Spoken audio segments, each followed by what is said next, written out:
यसुदे यसुदे। सभी को जय मसीह की स्वागत है आपका प्रोग्राम गवाह यीशु में। जैसा कि बाइबल में लिखा है जाति जाति के सब लोगों परमेश्वर की स्तुति करो, है राज्य राज्य के सब लोगों उसकी प्रशंसा करो, क्योंकि यहोवा की सच्चाई सदा की है, यह की स्तुति करो। तो आज हम आपको परमेश्वर के एक ऐसे गवाह के साथ मिलाएंगे जिनके जीवन में परमेश्वर ने अद्भुत काम किया। ये पहले एक बॉलीवुड रिपोर्टर रह चुकी है। आज हम इनसे जानेंगे कि कैसे परमेश्वर ने इनके जीवन में काम किया, इन्होंने कैसे परमेश्वर को जाना। तो आइए हम मिलते हैं सिस्टर तानिया वर्मा जी के साथ। जय मसीह की सिस्टर जी। जय मसीह की ब्रदर। सिस्टर जी स्वागत है आपका प्रोग्राम गवाह यीशु में। Thank you so much. Sister ji, इससे पहले कि आप अपनी टेस्टिमनी शेयर करें, हम चाहते हैं कि आप दर्शकों को थोड़ा अपने बारे में बताएं, अपने बारे में इंट्रोड्यूस करें कि आप कहाँ के रहने वाले हैं, आप क्या काम करते हैं। सबको जय मसीह की। मैं धन्यवाद करती हूँ सबसे पहले तो गवाह यीशु की सारी टीम का, जिन्होंने मुझे इनवाइट किया अपनी गवाही को बांटने के लिए। मेरा नाम तानिया है और मैं जालंधर से हूँ। और मैं शुरू से क्रिश्चियन फैमिली से नहीं थी, हम एक हिंदू फैमिली से थे। मसीह में आने से पहले मेरा जीवन बहुत ही पाप से भरा हुआ था। मैं एक बॉलीवुड में रिपोर्टर के तौर पे काम करती थी पिंक विला में, और अभी परमेश्वर की दया से मैं लवली प्रोफेशनल यूनिवर्सिटी में as a social media manager job कर रही हूँ और एक पवित्रताई में जीवन को बिता रही हूँ। तो सिस्टर जी, जैसा कि हम सब जानते हैं कि जब एक पर्सन प्रभु यीशु मसीह के बारे में नहीं जानता तो उसकी लाइफ क्या होती है, पाप में होती है, अंधकार में फंसी होती है। हम जानना चाहते हैं, जब आपने प्रभु यीशु मसीह के बारे में नहीं जाना था तब आपकी लाइफ कैसी थी। जब मैंने प्रभु यीशु मसीह के बारे में नहीं जाना था तो मेरी लाइफ में डिप्रेशन था और मेंटली मैं टॉर्चर रहती थी, क्योंकि मुझे एक पैशन था कि मुझे बॉलीवुड में एज अ जर्नलिस्ट काम करना है, और जिसके लिए मैं जालंधर से हूँ तो मुझे मुंबई जाना था और मुझे वहाँ पे अपने आप को इस्टेब्लिश करना था। और वो इतना ज़्यादा मैं मेंटली डिस्टर्ब रहती थी कि मुझे वहाँ तक पहुँचना है, मुझे एक बहुत बड़े चैनल में काम करना है, और जिसकी वजह से मेरे घर वाले जो थे, मेरी मदर के अलावा कोई भी मुझे सपोर्ट नहीं करता था, वो मेरे खिलाफ थे। लेकिन मैंने उनसे लड़ाई झगड़ा किया और मैंने कहा नहीं मुझे जाना है, तो मैं मुंबई के लिए निकल गई। लेकिन मुंबई में जाते ही मुझे कोई जॉब नहीं मिली। मुझे यही रहता था कि मुझे जॉब करनी है, दिन रात मुझे टेंशन रहती थी, और मेरे पास इतना फाइनेंशियली मैं वीक थी क्योंकि मेरे पास कोई जॉब नहीं थी। तो परमेश्वर की दया से मुझे एक छोटे से चैनल में जॉब मिली। वहाँ पे मैंने जॉब ज्वाइन किया और अलग अलग जगह पे मैं जाती थी जहाँ पे हमें नहीं भी जाना होता है, बाइबल के अकॉर्डिंग मैं वहाँ भी जाती थी कवरेज के लिए। लेकिन और बहुत सारे ऐसे लोग जो पाप में है, नशा करते हैं, उनके साथ भी मुझे रहना पड़ता था। इवन मैं जहाँ पे फ्लैट में रहती थी वहाँ पे भी लोग ऐसे थे, गलत संगति में थे। तो मुझे पता ही नहीं था कि उनके साथ नहीं रहना है, क्योंकि जब तक हमें बाइबल के बारे में पता ही नहीं होगा, वचन के बारे में हम जानेंगे नहीं। क्योंकि परमेश्वर ने कहा कि तुम सत्य को जानोगे तो सत्य तुम्हें आजाद करेगा, लेकिन मुझे सत्य के बारे में पता ही नहीं था। तो इस तरह का मेरा जीवन था। और सबसे ज्यादा प्रॉब्लम की मेंटली टॉर्चर रहता था, मुझे बड़े चैनल में काम करना है। और इसी वजह से मैं 2 साल अपने घर भी नहीं गई कि नहीं, जब तक मैं अपना नाम नहीं हो जाएगा तब तक मैं अपने घर नहीं जाऊंगी। मेरी फैमिली एक हिंदू परिवार से थी और हम शुरू से क्रिश्चियन नहीं थे। लेकिन जब मैं छोटी सी थी तो तब से ही परमेश्वर की तरफ मुझे खींच महसूस होती थी। तो मैं 25 तारीख जब भी आती थी, क्रिसमस आता था, तो मैं अपनी मम्मी को कहती थी मुझे चर्च लेके चलो। तो मेरी मदर मुझे नहीं लेके जाते थे क्योंकि हमारे घर से कोई भी चर्च नहीं जाता था। लेकिन मेरी फैमिली में कोई भी ऐसी प्रॉब्लम नहीं थी कि तुम्हें चर्च नहीं जाना, जो जिसको मानता था वो वहां जाता था।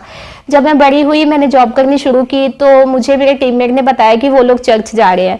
तो मैंने उनको बोला कि आप मुझे भी लेके चलो। तो जालंधर में एक चर्च है, कैथोलिक चर्च, तो फर्स्ट टाइम मैं वहां पे गई।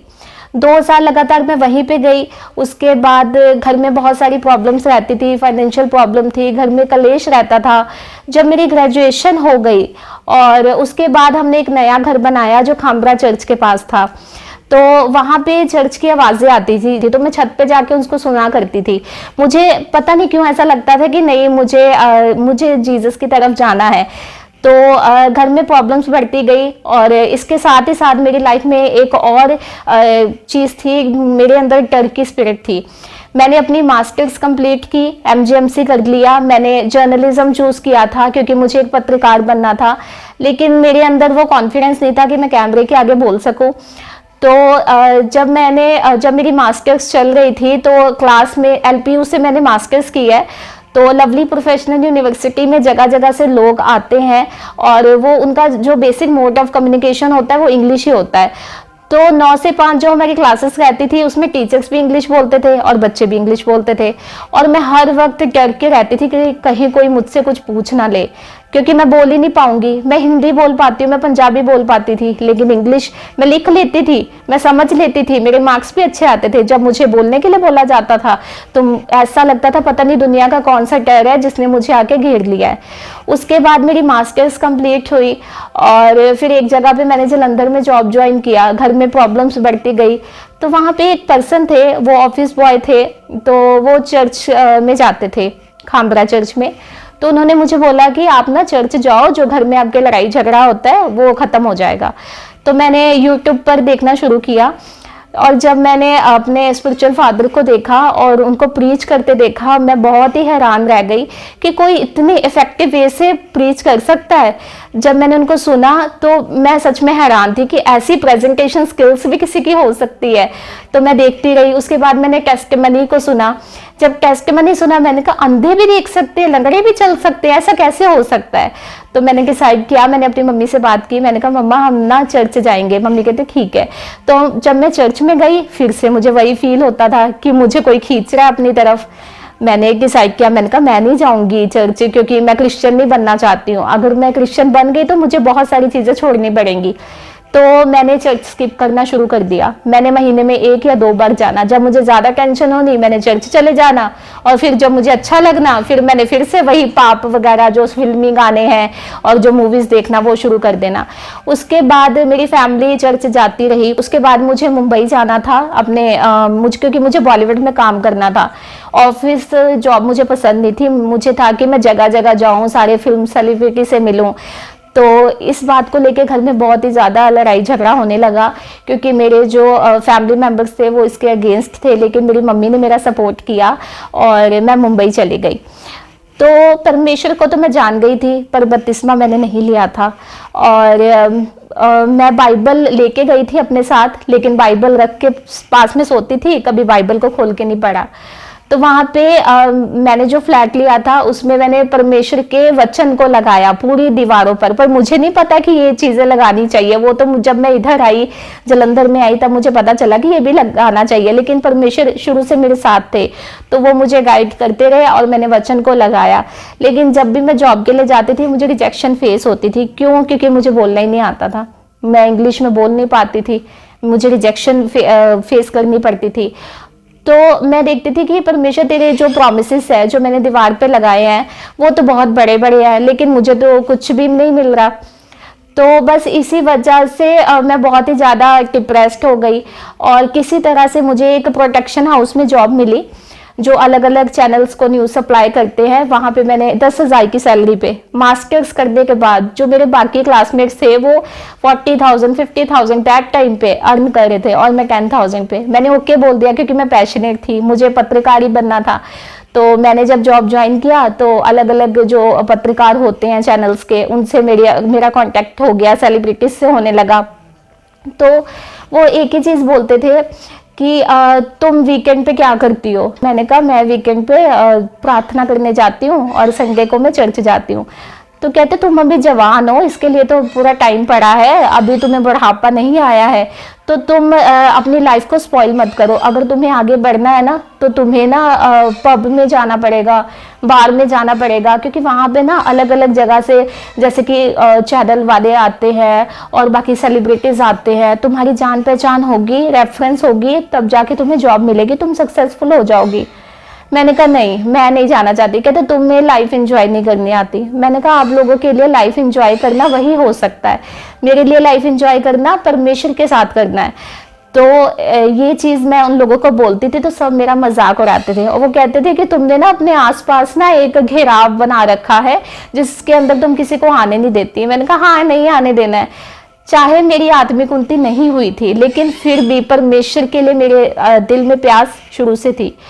तो जो मेरा जीवन था वो भी पाप में था, टेंशन में था, क्योंकि छोटे से चैनल में जॉब करती थी, सैलरी बहुत कम थी, गुजारा नहीं होता था, ऊपर से घर वालों के आए दिन कलेश बढ़ते जा रहे थे, और मेरा भाई ज़्यादा प्रॉब्लम क्रिएट करता था।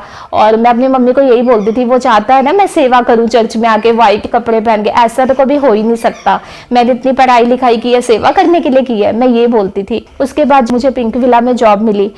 तो जब मैं वहाँ पे जॉब करती थी तो वो टर्की स्पिरिट जो मेरे साथ थी, तो वहाँ पे जब मुझे बोलना, मेरे हेड ने बोलना कि जाओ वो सेलिब्रिटी आया है तुम इंटरव्यू लो जाके, तो मैं उनको बहाना लगा देती थी, नहीं नहीं नहीं आज ना आप चले जाओ, मैं लिखने का काम कर लेती हूँ।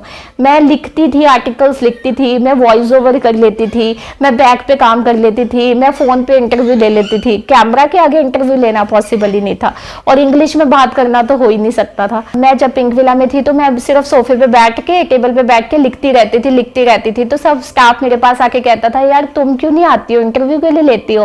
मैं कहती थी बस मेरा मन नहीं करता है ऐसे, क्योंकि मैं इंटरव्यू कैसे लूं, क्योंकि मुझे तो बोलना ही नहीं आता है। तो परमेश्वर ने मुझ पर दया की, और परमेश्वर ने मुझे अपने अनुग्रह में चलाया कि मैं आज सबके सामने बोल पा रही हूँ। अगर मैं यीशु मसीह को नहीं जानती तो पिंक विला में चाहे मैं 6 महीने रह लेती, 2 साल रह लेती, मुझे नहीं लगता मैं आगे बढ़ पाती, मेरी जॉब ही जानी थी। क्योंकि अगर तुम पत्रकार हो तो तुम्हें कैमरा के आगे बोलना ही पड़ेगा, क्योंकि मुझे पता ही नहीं था कि बाइबल के अकॉर्डिंग हम ये काम नहीं कर सकते, पाप में नहीं जा सकते, हम फिल्मी गाने नहीं सुन सकते। क्योंकि एक पत्रकार की जिंदगी क्या होती है कि आपको थिएटर में जाना पड़ेगा, और जो दिखाया जाएगा वो आपको अपनी आंखों से देखना है। लेकिन परमेश्वर का वचन कहता है, मैं तुम पवित्र बनो जैसा मैं पवित्र हूँ। ना ही हमें आंखों से पाप करना है, ना ही हमें सुनने से पाप करना है।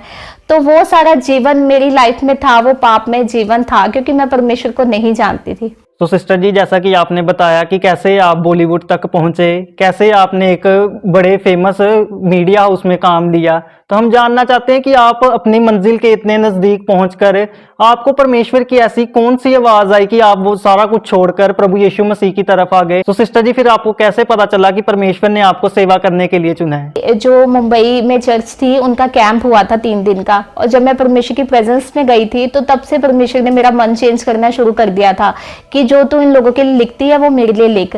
जब मैंने पिंक विला ज्वाइन किया तो 1 महीना तो ठीक रहा, लेकिन अंदर ही अंदर कुछ ना कुछ मुझे अजीब सा फील होता था। ऐसा लगता था कि ये चीज मेरे लिए ठीक नहीं है। मैं अगर सॉन्ग सुन रही हूँ तो आवाज आती थी कि ये सही नहीं है। अगर मैं लिख रही हूँ किसी सेलिब्रिटी पे या किसी जादू टूना जैसी फिल्मों पे, तो अंदर से आवाज आती थी ये सही नहीं है। तो एक टाइम पे ऐसी आवाज स्ट्रांग हो गई ना कि अब बस, अब तुझे जाना है जलंधर वापस और सेवा करनी है खामरा चर्च में। तो मैं सोच रही, मैंने 2 साल इतनी मेहनत की है, इतना सेक्रीफाइस किया है, भूखे पेट मुझे सोना पड़ा है, और अभी 2 साल जब मेरा करियर अभी शुरुआत ही हुई है पिंक विला से, और रास्ते ओपन होने जा रहे हैं, और मैं ऐसे कैसे वापस जा सकती हूँ?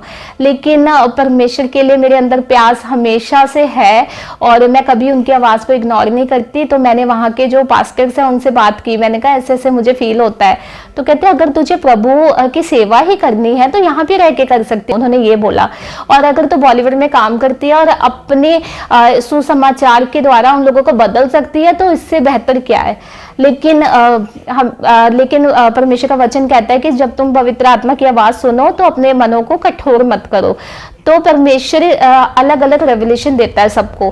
किसी के लिए बॉलीवुड में रह के प्रचार करना सही हो सकता है, किसी के लिए चर्च के अंदर भवन में रह के काम करना सही हो सकता है। तो मैंने अपना बैग पैक किया और मैं जलंधर वापस आ गई। और जब मैं पंजाब में वापस आई तो मैंने बाइबल पढ़ना शुरू किया, वचनों को लिखना शुरू किया, प्रार्थना करनी शुरू की।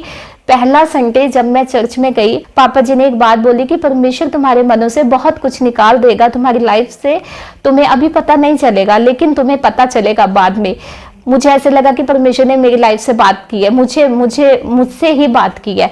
और उसके बाद मैं घर आ गई और मैंने परमेश्वर में बढ़ना शुरू कर दिया। तो मैं सोच रही थी कि प्रभु ने तो मुझे सेवा के लिए बुलाया है, अब कौन सी सेवा में मैं जाऊंगी।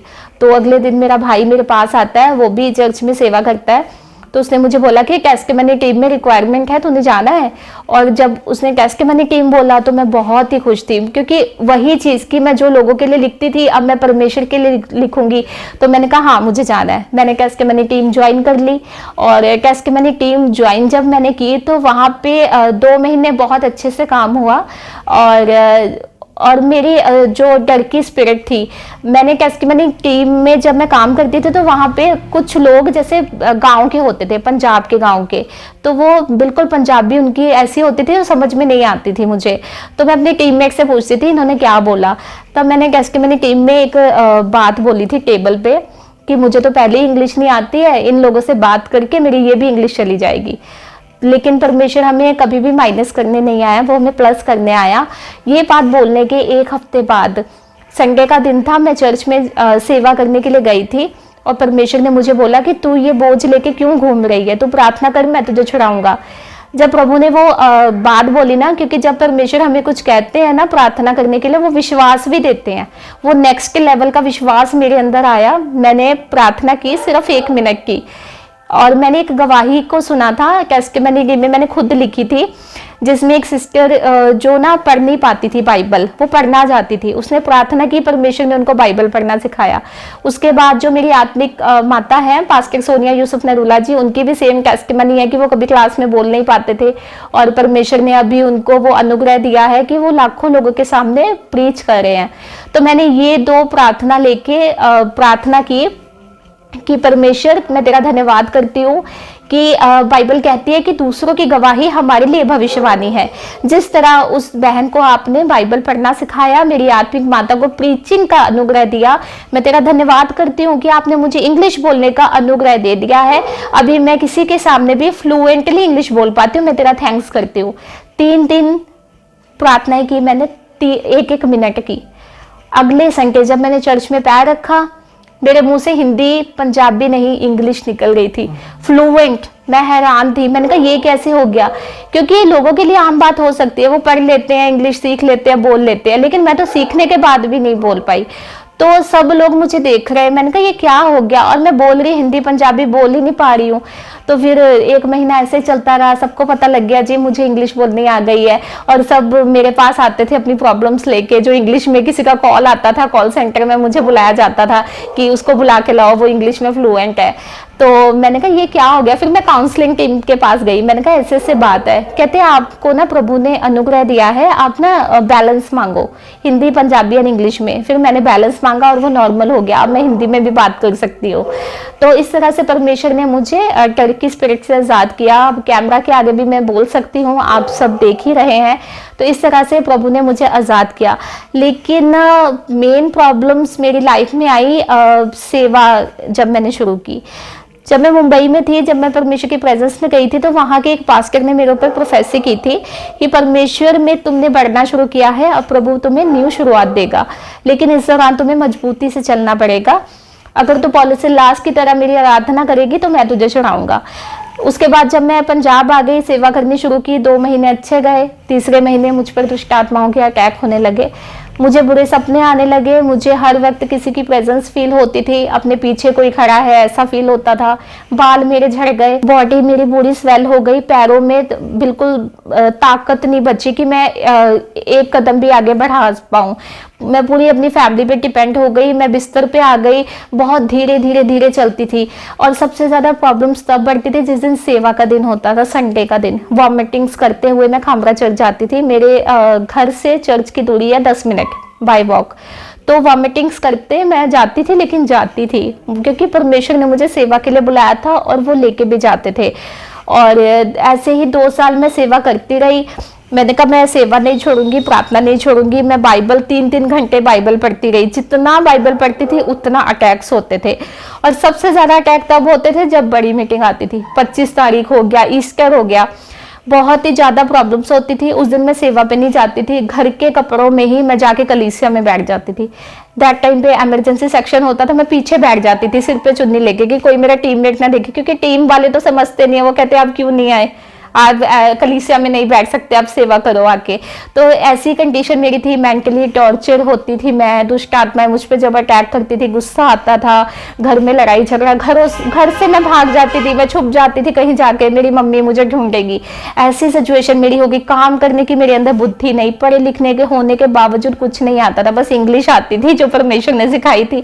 उसके बाद कोई भी मम्मी काम कहते थे, मैं कहती थी मम्मी मुझसे नहीं होगा, पीछे हट जाओ, दूर चले जाओ, face Facebook account, Instagram account सब मैंने बंद कर दिया था। क्यों? वो चीज़ तो परमेश्वर ने मुझे बोला था कि तुम बंद कर दो।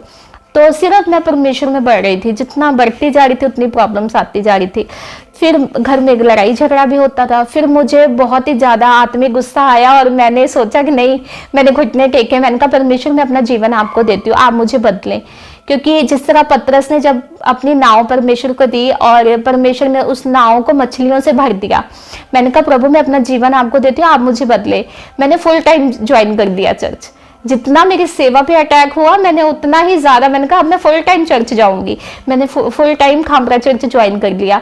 6 महीने मैंने चर्च में सेवा की, सिर पे चुन्नी लेके, क्योंकि बाल झड़ चुके थे और मुझे शर्मिंदगी फील होती थी। सिर पे ऐसे दुपट्टा लेके मैं जाती थी, सिर से चुन्नी नीचे नहीं करती थी मैं। उसके बाद 6 महीने के बाद जब मुझे किसी और डिपार्टमेंट में उन्होंने भेजा, उससे पहले परमेश्वर ने मुझे हील किया, काम करने की बुद्धि दी, शांति दी, बॉडी स्वेलिंग को खत्म कर दिया, पैरों में बल ताकत दे दी। बिल्कुल मेरी लाइफ चेंज हो गई। मैं खाना नहीं खाती थी 3 दिन इसी अटैक्स की वजह से। खाना खाना शुरू किया, मैंने हंसना शुरू किया 6 महीने के बाद। जब मैं न्यू डिपार्टमेंट में गई चर्च के, तब मेरी लाइफ बिल्कुल चेंज हो चुकी थी। और आज परमेश्वर ने मुझे और ब्लेस किया है। फाइनेंशियली मैं बहुत ज़्यादा वीक थी, आज परमेश्वर ने मुझे एक अच्छी जगह पे, एक रेप्यूटेबल प्लेस पे, पवित्रताई वाले जीवन में परमेश्वर ने मुझे जॉब के साथ ब्लेस किया। आज मुझे ये टेंशन नहीं है मुझे रिपोर्टर बनना है, मुझे बड़े चैनल में जाना, अपने आप को एस्टैब्लिश करना। वो मेंटल जो मैं टॉर्चर होती थी ना, नहीं ये पाना है, उसकी वजह से दिन रात सब एक कर दिया।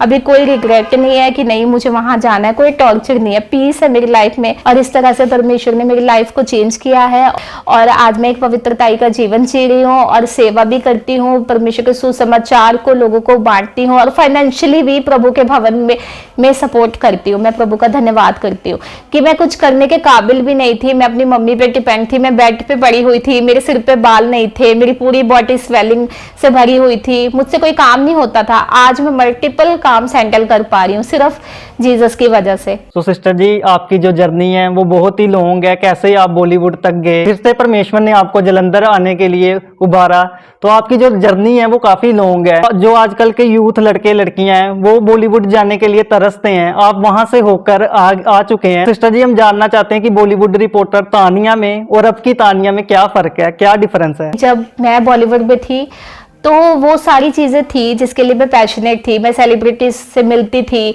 मुझे एक्सपोजर मिलता था। जब घर वाले मेरी फोटोज देखते थे उनके साथ तो मुझे कॉल करते थे, लोग पूछते थे मेरी फैमिली को आपकी बेटी तो मुंबई में है। लेकिन जो शांति परमेश्वर ही दे सकता है वो शांति मेरी लाइफ में नहीं थी। वो जीवन टेम्परेरी था। मैंने जैसे पहले भी बताया कि मैं अपने आप को इस्टेब्लिश नहीं कर पाती। वो डर जो मेरी लाइफ में था वो परमेश्वर ही ठीक कर सकता था, वो कोई और नहीं। ऐसे ही हमारी लाइफ में बहुत कुछ हो सकता है जो परमेश्वर कर सकते हैं। किसी की लाइफ में कोई प्रॉब्लम होगी, किसी की लाइफ में कोई प्रॉब्लम होगी। मेरी लाइफ में वो स्पिरिट थी।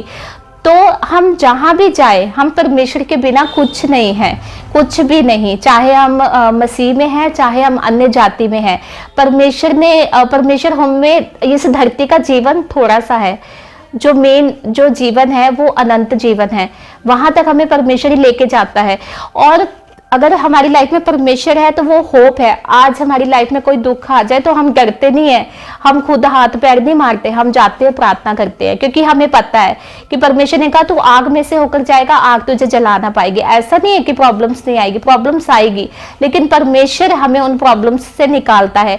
आजकल का जो भी यूथ है जो रील्स में बिजी रहता है, जो सोशल मीडिया पे बिजी रहता है, क्योंकि उनकी आत्मिक आंखें बंद है।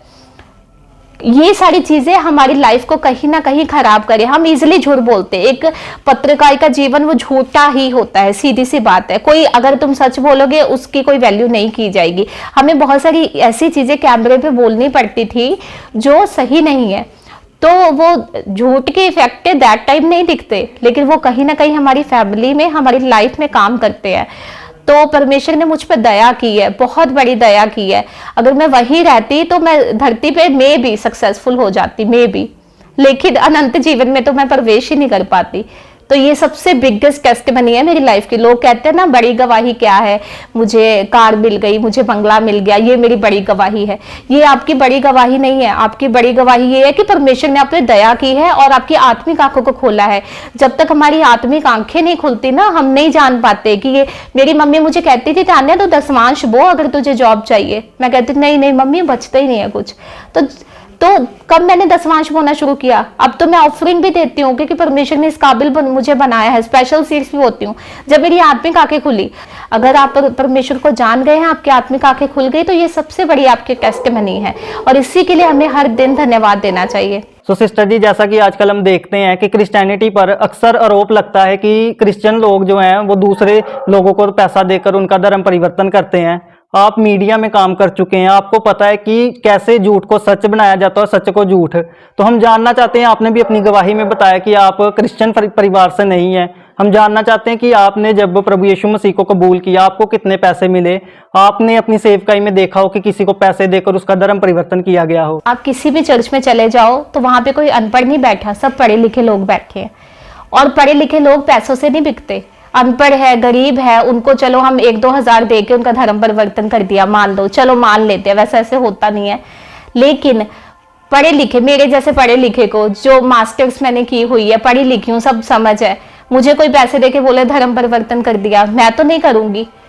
तो एक इंसान 30-35 साल का इंसान जो अपना धर्म चेंज कर रहा है, जो चर्च में आ रहा है, ठीक है, धर्म तो नहीं चेंज होता, जीवन चेंज होता, जो चर्च में आ रहा है, कि उसको पता नहीं है, वो अपनी मर्जी से ही आ रहा है। परमेश्वर कहता है चख कर देखो मैं कितना भला हूं।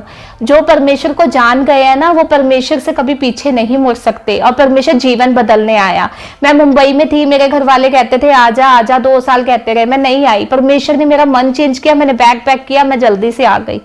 तो वो, और आई भी नहीं, सेवा करनी शुरू कर दी। कोई परमेश्वर की मर्जी के बिना सेवा नहीं कर सकता है।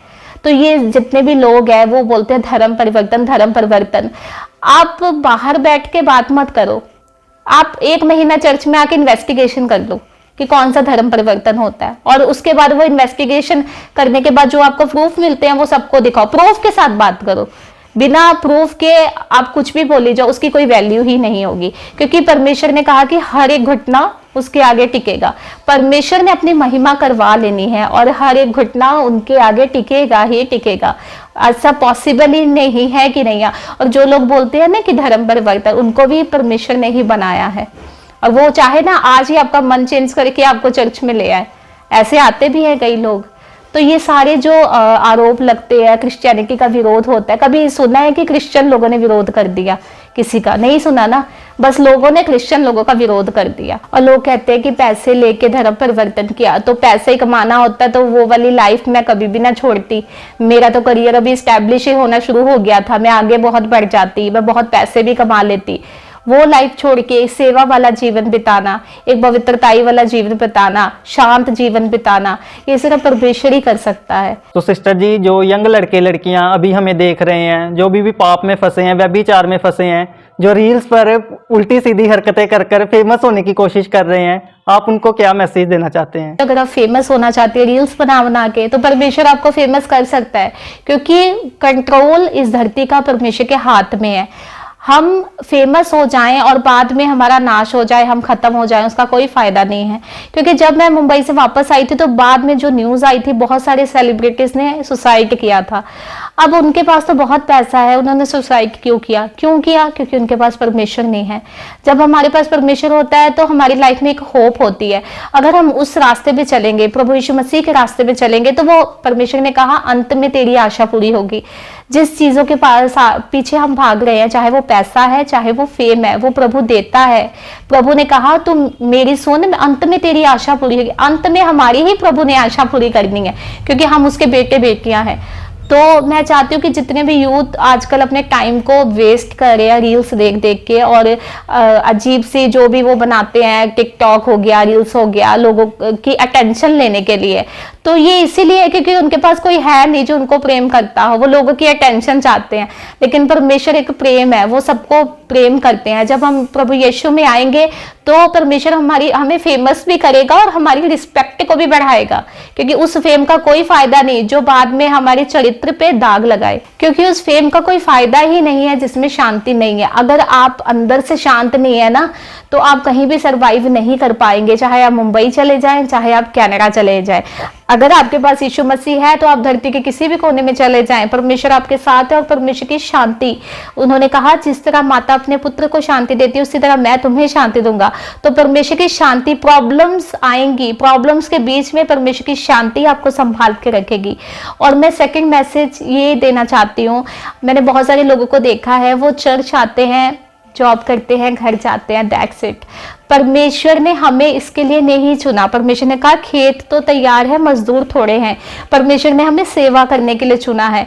हमारे पास यही जीवन है, सिर्फ धरती वाला जीवन है, उसके बाद हम स्वर्ग जाने वाले हैं, वहां पे हमें सेवा करने का मौका नहीं मिलेगा। हमें सेवा करने का मौका इसी धरती पे मिलने वाला है। तो जितने भी लोग मुझे देख रहे हैं, मैं उनको यही कहना चाहती हूँ, आप अपनी लाइफ को एक बार देखिए कि क्या आप सेवा में हैं। चाहे परमेश्वर का आत्मा जिस तरह से आपको गाइडेंस दे, चाहे आप फाइनेंशियली प्रभु की सेवा करें, चाहे आप इवेंजलिज्म पे जाए, चाहे आप खुद की सेवकाई करें, आपको परमेश्वर की सेवा करनी है और अपने जीवन से परमेश्वर के नाम को ऊंचा करना है कि आपके द्वारा कोई भी ये ना कहे ये देखो यीशु मसीह को मानता है, इसको तो अक्ल ही नहीं है। तो इस तरह का जीवन आपको नहीं जीना है, आपको अपने आप को सेवा में बढ़ाना है, क्योंकि जो सेवा की आशीषें है ना वो अलग ही है। जो काम में साल लगता है, जब आप सेवा में आ जाते हैं, दिल से सेवा करनी है, किसी को दिखाने के लिए नहीं, वो काम तो आपका 2-3 दिन में ही हो जाएगा। और परमेश्वर आपको संभाल के भी रखते हैं, क्योंकि आप परमेश्वर के सबसे प्रिय बन जाते हैं जब आप सेवा करते हो, क्योंकि प्रभु को पता है ये मेरा बोझ उठा रहा है। परमेश्वर ने कहा मेरा बोझ उठा, मैं तेरा बोझ उठाऊंगा। परमेश्वर ने कहा कि जब तू मेरा बोझ उठाएगा, मतलब जब तू मेरी सेवा करेगा तो मैं तेरा बोझ उठाऊंगा, तब परमेश्वर आपका बोझ उठाएंगे। तो सिस्टर जी, हम आपका धन्यवाद करते हैं, पूरी गवाह यीशु की टीम आपका धन्यवाद करती है कि आपने अपना कीमती समय निकाला और अपनी गवाही को हमारे साथ शेयर किया। जय मसीह की सिस्टर जी। तो अभी आपने सिस्टर तानिया जी की टेस्टिमनी को सुना। मेरा विश्वास है इस टेस्टिमनी को सुनकर आपको बहुत कुछ सीखने को मिलेगा। आपने जैसा कि इस टेस्टिमनी में देखा कि कैसे इन्होंने परमेश्वर की एक आवाज को सुना और अपनी उस बॉलीवुड लाइफ को छोड़कर ये कैसे मसीह में आए। मेरा विश्वास है ये टेस्टिमनी आपके जीवनों में 100 गुना फलों को लेकर आएगी। सभी को जय मसीह की। तो मेरे प्रिय भाई बहनों, अभी आपने एक बहुत बड़ी अद्भुत गवाही को सुना। तो मेरा विश्वास है परमेश्वर इस गवाही के द्वारा आपके जीवनों में 100 गुना फलों को लेकर आएगा। आप इस टेस्टिमनी को अपने दोस्तों के साथ, फैमिली मेंबर्स के साथ शेयर जरूर करें, ताकि वो भी जान सके कि परमेश्वर कैसे लोगों के जीवन में काम कर रहा है। मेरा विश्वास है परमेश्वर इस गवाही को सुनने के बाद आपके जीवनों को सेम नहीं रहने देगा। आप हमारे चैनल गवाह यीशु को सब्सक्राइब कर लें, ताकि आने वाले दिनों में आप परमेश्वर की और गवाहों के साथ मिल सके। अगर आप भी अपनी टेस्टिमनी हमारे साथ शेयर करना चाहते हैं तो नीचे आपको एक ईमेल आईडी दिखाई दे रही होगी, आप उस ईमेल पर अपनी डिटेल शेयर कर दें, हम आपके साथ कांटेक्ट जरूर करेंगे। मेरा विश्वास है परमेश्वर आपके जीवनों को सेम नहीं रहने देगा। God bless you all. सभी को जय मसीह की। गवाह यीशु दे